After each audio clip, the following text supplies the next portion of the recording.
അബൂബക്കർ ഈ മയ്യത്ത് പരിപാലനത്തിന് ഇറങ്ങിത്തിരിക്കാൻ എത്ര വയസ്സിലാണ് ഇറങ്ങിത്തിരിച്ചത്? 16 വയസ്സ് 18 വയസ്സിനുള്ളിലായിട്ട് ഇറങ്ങിത്തിരിച്ചു. എന്ത് പ്രശ്നമായാലും കച്ചവടമായാലും ഇത് കേട്ടാല് എങ്ങനെ പെട്ടെന്ന് നടത്തും. നാട്ടിന്റെ സജീവ വർക്കറാണ് ഹാജി എന്ന് പറഞ്ഞാല് നമ്മള് ചെറുപ്പം മുതലേ നാട് മാതാമകനാണ്. അപ്പൊ ഞാൻ വന്ന കാലം മുതലേ ദീനി രംഗത്തൊക്കെ സജീവമായിട്ട് എല്ലാ മേഖലയും. കഴിഞ്ഞ 40 വർഷത്തിലേറെയായി അബൂബക്കർ ഹാജിക്ക മയ്യത്ത് പരിപാലനത്തിന് ഇറങ്ങിത്തിരിച്ചിട്ടുള്ളത്. 1000-ലേറെ മയ്യത്തുകൾ ഇതിനകം ഇദ്ദേഹം പരിപാലിച്ചു. അതിൽ മതമോ ജാതിയോ വ്യത്യാസമില്ലാതെ. ഈ മനുഷ്യനെ ഇതിൽ നിന്ന് ഒരു വ്യത്യസ്തനാക്കുന്നത് ഈ മയ്യത്ത് പരിപാലനത്തിനിടയിൽ പോലും ഒരു നയാ പൈസ പോലും പ്രതിഫലം വാങ്ങിക്കാതെയാണ് ഇദ്ദേഹം ചെയ്യുന്നത്. അതാണ് ഇദ്ദേഹത്തെ ഒരു നിസ്വാർത്ഥ സേവകനാക്കി മാറ്റുന്നത്. ഏതായാലും അദ്ദേഹത്തിന്റെ കൂടുതൽ വിശേഷങ്ങൾ അദ്ദേഹത്തിൽ നിന്ന് തന്നെ നമുക്ക് ചോദിച്ചറിയാം. അബൂബക്കർ ഹാജിക്ക ഈ മയ്യത്ത് പരിപാലനത്തിന് ഇറങ്ങിത്തിരിക്കാൻ എത്ര വയസ്സിലാണ് ഇറങ്ങിത്തിരിച്ചത്? 16 വയസ്സ് 18 വയസ്സിനുള്ളിലായിട്ട് ഇറങ്ങിത്തിരിച്ചു. ബസ്സിലെ അമ്മാവന്റെ കാരണവരുടെ മയ്യത്ത്, കാരണവരും ഞാൻ വലിയ മൈതുവിന്റെ വല്യപ്പാപ്പനെ ആദ്യം തന്നെ ഞാൻ കുളിപ്പിച്ചത്. പിന്നെ അവിടുന്ന് വെച്ച് എല്ലാവർക്കും പോക്ക് തുടങ്ങി. കാരണവർ മയ്യത്ത് കുളിപ്പിക്കുന്ന ആൾ തന്നെയാണ് നമ്മളെ അബൂബക്കർ ഹാജി എന്ന് പറഞ്ഞാല് എന്റെ പേര് തന്നെയാണ്. പിന്നെ ഏറ്റവും കൂടുതൽ ഏടെ പോയാൽ ഏടെ വിളിച്ചാലും പോവും. കണ്ണൂരായാലും വയ്ക്കില്ല, ഇനി ഇരിക്കൂറായാലും വയ്ക്കില്ല. വിളിച്ചാൽ ഇവിടുന്ന് ആടെ എന്റെ വണ്ടിയിലല്ലാണ്ട് മറ്റുള്ള വണ്ടിക്കാരുടെ കുറവാണ്, വളരെ കുറവാണ്. ബൈക്കിലാണ് ഏത് സമയത്ത് വിളിച്ചാലും രാത്രി പകരുന്നില്ല. ഏത് സമയത്ത് വിളിച്ചാലും ഇപ്പം വരണാന്ന് വെക്കുന്നത് ഞാനിപ്പം തന്നെ വരാം. പിന്നെ മരിച്ചാലാണ് ഇത് കടത്താൻ പഠിക്കേണ്ടത്. മരിച്ചാ ചെയ്യേണ്ടതെന്ന് വെച്ചാൽ ഈ മാറ്റിക്കടത്തലെന്ന് വെച്ചാൽ വൃത്തിയാക്കി കൊടുക്കലാണ് ശരിക്ക്. ഈ ഇട്ട ചട്ടും മുട്ടെല്ലാം മാറ്റി പമ്പോസെല്ലാം അയച്ച് ഈ തുണി കൊണ്ട് നല്ലോണം ബാക്ക് വൃത്തിയാക്കി കൊടുത്ത് വായെല്ലാം വൃത്തിയാക്കി കൊടുത്ത് കൈ നേർത്തി വെച്ചിട്ട് അത് കിടത്തുന്നത്. അഥവാ ചിരി മൂടി 2 കാലം കെട്ടി ചിരി മൂടിയിട്ടെങ്കിൽ അടിയുടെ ചിരി അടിച്ചിട്ട് ഇങ്ങനെ വളർത്തിട്ട് അതുപോലെ തന്നെ കണ്ണു മൂടാൻ ഏറ്റവും ഇതെല്ലാം ഈ പിന്നെ അയവ് കേടാണ്ട് വരുന്നെങ്കിൽ ഏറ്റവും നല്ലത് കുളിപ്പിക്കല്. എന്താണ് കുളിപ്പിച്ച് എപ്പം വെച്ചാലും പ്രശ്നമില്ല. കുളിപ്പിച്ചിട്ട് ഇപ്പം മക്കം വരാണ്ട് എന്ന് പറഞ്ഞാൽ കുളിപ്പിച്ച് വെച്ചാൽ പ്രശ്നമില്ല. കുളിപ്പിക്കാണ്ട് മെയ്യത്ത് വെക്കല് തെറ്റാണ്. പിന്നെ കണ്ടമാനം മെയ്യത്ത് നോക്കല് തെറ്റാണ്. കണ്ട പെണ്ണുങ്ങളും ആണുങ്ങളും നോക്കല് തെറ്റാണ്. കാരണം വെച്ചാൽ ഇത് മൂടി വെക്കാൻ പറയുന്ന കാരണമാണ്. അതായത് വാപ്പക്കിത്തങ്ങള് പിന്നെ കുട്ടികളോട് പറഞ്ഞത് മക്കളെ ഞാൻ മരിക്കും, എല്ലാവരും മരിക്കും, എന്റെ മുഖം ആർക്കും കാണിക്കല്ല. അങ്ങനെയാണ് വാപ്പക്കിത്തങ്ങള് മക്കത്തേക്ക് വന്ന്. വാപ്പക്കിത്തങ്ങൾ മക്കള് പറഞ്ഞ മക്കൾ വാപ്പ പിന്നെ മുഖ്യമന്ത്രി വരും, മറ്റവര് വരും എന്നാണ്. അപ്പൊ അങ്ങനെയാ. അങ്ങനെ ഉമ്മർ വാപ്പക്കിനെയും കൂട്ടി ഡോക്ടറെ കാണിച്ച് 80 ദിവസം മരുന്ന് എഴുതി കൊടുത്ത് അങ്ങനെ 20 ദിവസം മരുന്ന് എഴുതി കൊടുത്തിട്ടാണ് 20 ദിവസം മരുന്ന് മേടിച്ചിട്ടാ പോകുന്നത്. അങ്ങനെ മക്കത്ത് പോയി മരിച്ച് ഞമ്മളെല്ലാം അച്ഛന് പോയാലും അവിടെ ശരിക്കും സിയാർത്ത് ചെയ്തിട്ടാ വന്നത്. ഉമ്മർക്ക് പോയാലും അവിടെ സിയാർത്ത് ചെയ്തിട്ടാ വന്നത്. അപ്പൊ ബാബയ്ക്ക് തങ്ങളെ പിന്നെ നമ്മളെ ആയത്തിലുള്ളവരും നമ്മളെ പഴയ നമ്മളെ കാണാൻ ഞാൻ ഇരിക്കൂർ പേര് പഴയ പ്രാവശ്യം ഇരിക്കൂർ വന്ന് ബന്ധപ്പെടും. ഞാൻ നല്ലൊരു മുസ്ലിംകാരനാന്ന് പഠിച്ചനായി ഈ ധാരണ ഇപ്പൊ ഉണ്ട്. പിന്നെ എന്നും ചൊല്ലി ഞാൻ മറ്റുള്ള ആളെ ഇല്ലാതെ മറ്റുള്ള പ്രശ്നമാക്കല്ല, രാഷ്ട്രീയം ഇതൊന്നും ഇനി പ്രശ്നമാക്കല്ല. എല്ലാ സ്ഥലത്തും എവിടെ വിളിച്ചാലും പോകും, ആര് വിളിച്ചാലും പോകും. അങ്ങനത്തെ ഒരു ചുറ്റുപാടില്ല. ഇതുവരെ എത്ര മയ്യത്ത് പരിപാലിച്ചു? അതിപ്പോ എണ്ണം പറയാങ്കില്ല. സുമാർ ഏകദേശം എന്തായാലും ഒരുപാട് മയ്യത്ത് ചെയ്തിട്ടുണ്ടാവും. ഏകദേശം പറയാന്നല്ലാണ്ട് മയ്യത്ത് പരിപാലനം എന്ന് പറഞ്ഞു അത് നിങ്ങൾ മറ്റുള്ള മതസ്ഥരും കൂടി മയ്യത്തിന്റെ മനസ്സിലെ ഇരുവരെ കുളിപ്പിച്ച പക്കാരിലെ സൗകര്യം മരിച്ചിട്ട് പോകും. കാര്യങ്ങളും ചെയ്തു കൊടുത്തിട്ടില്ല. അവരടുത്ത് പോകും. അവരടുത്ത് പോയിട്ട് എന്താ വേണ്ടത് ചെയ്യൂ. കുറച്ച് മരിച്ചാൽ അവിടെയും പോകും. എല്ലാ സ്ഥലത്തും പോകും. മരിച്ചാലേ പിന്നെ അറിഞ്ഞ സ്ഥലത്തെല്ലാം പോകും. രോഗികളെ അങ്ങനെ അത്യാവശ്യം രോഗികളെല്ലാം കാണാൻ എപ്പോഴും പോകും. അത്യാവശ്യം പോകും. ഈ രംഗത്തേക്ക് നിങ്ങളുടെ ഭാര്യയോ? ഓളുണ്ട്. ഓളും അത്യാവശ്യം എല്ലായിടത്തും പോകും. സ്ത്രീകളുടെ സ്ത്രീകളെ പോകും. ഞാൻ വിളിച്ച സ്ത്രീകൾക്ക് അവർക്ക് പറഞ്ഞു കൊടുക്കും, ചെയ്യണം.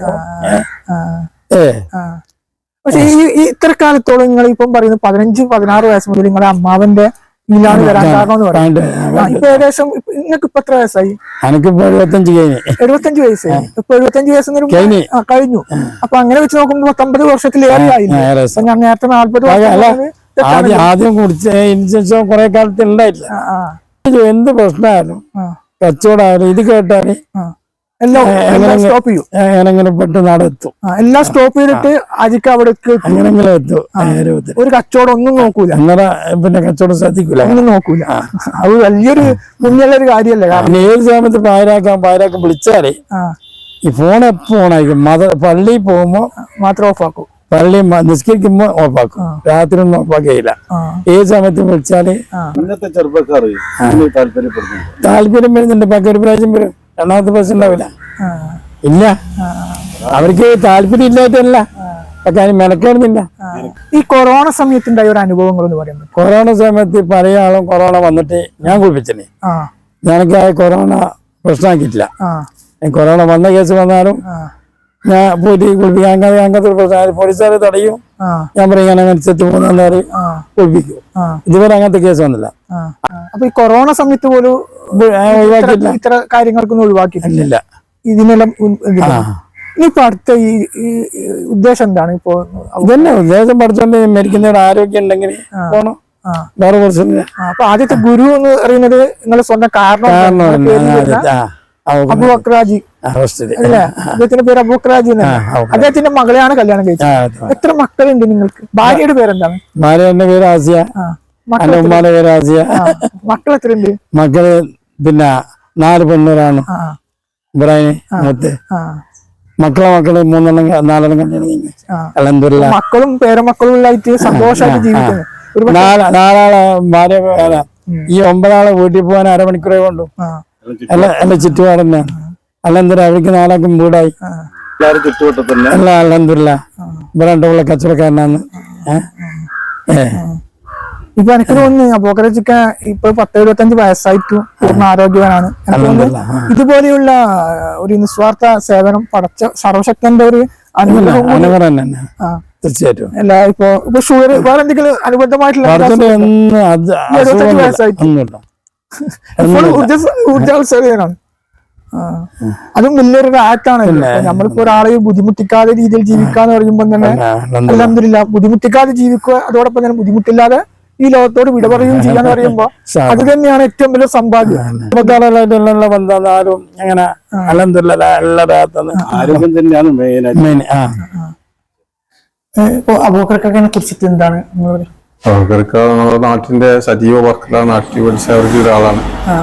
അതിന് മരിച്ചിട്ടാകുമ്പോ ഏത് സമയത്തും പാലത്തി തെയ്യത്ത് വരുമാനത്തിനും എല്ലാ സംവിധാനം ചെയ്തിരുന്ന ഒരാളാണ്. 10-25 കൊല്ലമായി ഈ മേഖലയിൽ വർക്ക് ചെയ്യുന്ന ഒരാളാണ്. അതുപോലെ എന്തിനും നാട്ടിൽ ഒരു ബന്ധപ്പെട്ട ഒരാളാണ്. സുലത്തമാറ്റിന്റെ നല്ലൊരു പ്രവർത്തനം കൂടിയാണ്. അതുപോലെ നാട്ടിൽ എന്ത് സേവനങ്ങളും ഏത് സമയങ്ങളും വിളിച്ചാൽ പാലെത്തും. ഇനി എത്ര സുഖില്ലാതായാലും എത്ര കടന്ന് മിച്ച ആളും വിഷമില്ലാതെ നെയ്യത്ത് കുടിപ്പിക്കാനുള്ള സംവിധാനത്തിൽ അത് ഭംഗിയോടെ ഒരു വിഷമില്ലാതെ ചെയ്യുന്ന വ്യക്തിയാണ് അവർക്ക്. വർഷങ്ങളായിട്ട് 10-35 കൊല്ലം ഞാൻ ചെയ്യുന്നുണ്ട്. നിങ്ങൾ അറിയത്തന്നെ അങ്ങനത്തെ ഒരു വ്യക്തിയാണ്. നിസ്വാർത്ഥമായിട്ട് യാതൊരു പ്രതിഫലവും കാണിക്കാത്ത ഒരു വ്യക്തിയാണ്. ഇല്ല. ബുക്കറാജി എന്ന് പറഞ്ഞാല് നമ്മള് ചെറുപ്പം മുതലേ ഒരു ഭയങ്കരമായ സേവനം ചെയ്യുന്ന ആളാണ്. ആരും മരണപ്പെട്ടെന്ന് പറഞ്ഞാൽ ഉടനെ അവിടെ എത്തും. ഈ കൊറോണ സമയത്തിൽ ആരും അടുക്കാത്ത സമയത്ത് പോലും അബൂബക്കറാജിക്ക് ആ സ്ഥലത്തെത്തി അതിനു വേണ്ട എല്ലാ കാര്യങ്ങളും ചെയ്തിട്ടേ അവിടെ പോകും. ഏത് സമയത്ത് മരണപ്പെട്ടാലും അവിടെ എടുത്തു. ഇനി സ്ത്രീകളാ മരണപ്പെട്ടതെങ്കിൽ അവിടെ അതിനു വേണ്ട ഇതെല്ലാം കാര്യങ്ങൾ പറഞ്ഞു കൊടുത്തിട്ട് മൂപ്പർ പോകും. അങ്ങനത്തെ ഭയങ്കരമായ ഒരു സേവനം ചെയ്യുന്ന, ആരും ചെയ്യാത്തൊരു സേവനമാണ് മൂപ്പർ ചെയ്തത്. ഒരു പ്രതിഫലം മേടിക്കുന്നില്ല. അത് ഏറ്റവും നല്ലൊരു മനുഷ്യനാണ്. അതുകൊണ്ട് തന്നെയാണ് മൂപ്പർക്ക് എല്ലാ അപകടങ്ങളും അല്ലാത്ത രക്ഷപ്പെടുത്തുന്നതും. ഇതിൽ 10-70 വയസ്സായിപ്പോ എന്നിട്ട് മൂപ്പർ കാഴ്ചക്കുന്നതൊന്നും വന്നിട്ടില്ല. നല്ല ആരോഗ്യം, അള്ളാഹുത്താല ദീർഘായുസ് കൊടുക്കും. നാട്ടിൽ വന്ന കാലം മുതൽ 1984 ഞാൻ നാട്ടിൽ വരുന്നു. എന്റെ നാട് മാതമംഗലാണ്. അപ്പൊ ഞാൻ വന്ന കാലം മുതൽ മൂപ്പർ ദീനി രംഗത്തൊക്കെ സജീവമായിട്ട് എല്ലാ മേഖലയിലും കാണുന്നുണ്ട്. അതുപോലെ മുസ്ലിമിന്റെ പ്രവർത്തന മേഖലയിലൊക്കെ സജീവമായിട്ട് കാണാറുണ്ട്. അതുപോലെ എന്ന് പറഞ്ഞാൽ അതിൽ ഏറ്റവും കൂടുതൽ എന്ന് പറഞ്ഞാൽ മനുഷ്യന് നിർബന്ധമായതാണല്ലോ മരണം. അപ്പൊ മരണം നടന്ന വീടുകളിലൊക്കെ എന്ന് പറഞ്ഞാൽ ഒരു ചെറിയൊരു സൂചന കിട്ടിയാൽ തന്നെ അവിടെ എത്തുകയും അതേപോലെ എല്ലാ സംവിധാനങ്ങളും അതിന് വേണ്ടുന്ന സൗകര്യങ്ങളും മയ്യത്തിന്റെ പരിപാലന സംബന്ധമായ എല്ലാ കാര്യങ്ങളും ചെയ്യുന്നതായിട്ടാണ് നമ്മൾ ദൃഷ്ടിപ്പെട്ടിരിക്കുന്നത്. അതുപോലെ ഇത്തരത്തിലുള്ള ആളുകൾ ഈ നാട്ടിൽ ഏറ്റവും ഈ മേഖലയിൽ ശ്രദ്ധിക്കപ്പെടുന്ന ഒരു വ്യക്തി തന്നെയാണ്. അതുകൊണ്ട് അള്ളാഹുസ്ബഹാനഹു അദ്ദേഹത്തിന് ആരോഗ്യം ആഫിയത്തും ദീർഘായുസ്സും ഇനിയും ഒരുപാട് ദീനീ രംഗത്തും മറ്റുള്ള രംഗങ്ങളിലൊക്കെ പൊതുരംഗങ്ങളിലൊക്കെ പ്രവർത്തിക്കാൻ അള്ളാഹുസ്ബഹാനഹു തൗഫീഖ് ചെയ്യട്ടെ എന്നാണ് ഈ സന്ദർഭത്തിൽ പ്രാർത്ഥിക്കാനുള്ളത്. ഏതായാലും അബൂബക്കർ വിശേഷങ്ങളൊക്കെ നമ്മൾ കേട്ടു. ഇവരെ പോലുള്ളവരാണ് നമ്മൾ എന്താണ് പറയുക, അതിന് ഒരു നിർവചനം നമുക്ക് കൊടുക്കാൻ പറ്റത്തില്ല. കാരണം ഏകദേശം 50 വർഷത്തിലേറെ അദ്ദേഹം 18ാം വയസ്സ് മുതൽ തുടങ്ങിയതാണ് ഈ മയ്യത്ത് പരിപാലനത്തിന്. അതിൽ ജാതിയോ മതങ്ങളൊന്നും നോക്കാതെയാണ്. ഈ കൊറോണ പോലുള്ള സമയങ്ങളിൽ നിരവധി മയ്യത്തുകളെ അദ്ദേഹം കുളിപ്പിച്ചിട്ടുണ്ടെന്ന് പറഞ്ഞു. അതും നിസ്വാർത്ഥമായിട്ടാണ് ഈ സേവനം. അതുകൊണ്ട് ഈ അബൂബക്കർ പോലുള്ളവർ ആണ് നമ്മുടെ സമൂഹത്തിന് മാതൃക. നമ്മുടെ പുതിയ തലമുറയോട് എന്താണ് പറയാനുള്ളത്? ഇതിനുവേണ്ടി മനക്കാരനെ നിൽക്കണം എല്ലാവരും. അതിന് പിന്നെ ഇതെല്ലാം ഭയങ്കര കൂലിയുള്ള സംഗീതമാണ്. എപ്പോഴും ഇതായിട്ട് മരിച്ചെടുത്ത് പോകണം, ബന്ധുക്കളായിട്ട് എടുക്കണം, ബന്ധുക്കളായ സ്നേഹബന്ധം എപ്പോഴും. നമ്മൾ നിസ്കാരത്തിന് തന്നെ 2 മുയിപ്പും വരുതണം, 2 മുട്ടിന്റെ കാലം വരുതണം പറയുന്നത് ജോയിപ്പാണ്.